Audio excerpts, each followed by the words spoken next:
Dans mon enfance, j'adorais démonter les objets mécaniques qui m'entouraient.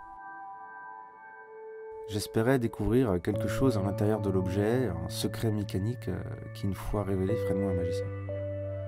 Souvent, j'étais assez déçu par ce que je trouvais. Mais à 8 ans, j'ai eu une véritable révélation en découvrant les automates du poète ferrailleur à Lisieux en Bretagne. La mécanique devenait quelque chose de vivant, de beau, de poétique et surtout de visible sans cache ni boîtier. Ça m'a touché et j'ai immédiatement voulu maîtriser cet art.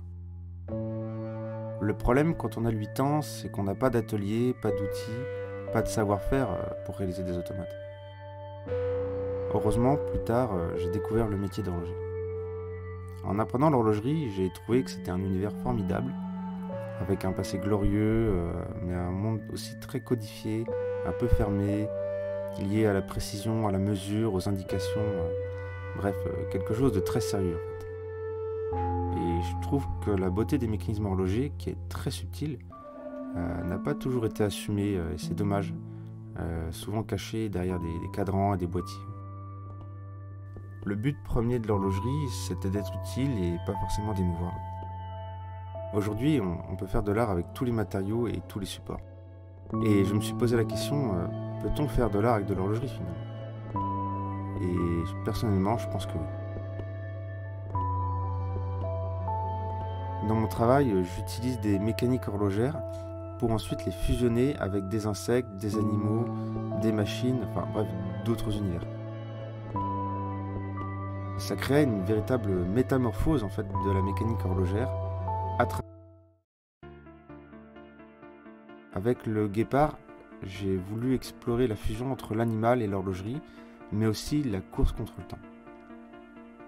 J'ai choisi le guépard car c'est un animal que j'aime beaucoup, qui est très élégant, très athlétique, l'animal le plus rapide au monde. Et malheureusement aujourd'hui, il est en voie d'extinction.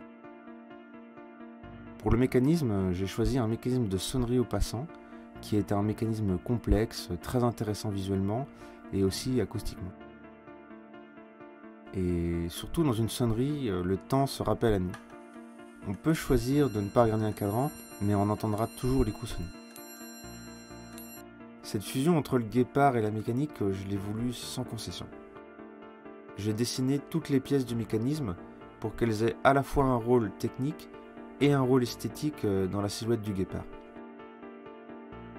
C'est donc une complication de sonnerie et un guépard sans dissociation.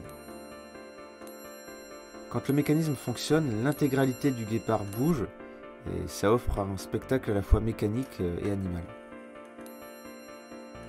Pour l'arrière-plan, j'ai travaillé avec l'artiste peintre Line Descombes. Elle a réalisé ce tableau céleste qui représente symboliquement mon univers créatif. Pour moi, chacune de ces constellations représente des mondes à explorer avec des possibilités qui sont presque infinies. Le bleu nuit fait aussi référence au bleuet de l'acier, souvent utilisé en horlogerie et qui se marie parfaitement avec les aciers brossés, les laitons dorés de la mécanique. À droite du tableau, Line a peint l'aube, qui représente pour moi un espoir quant à l'avenir du guépard face à son extinction.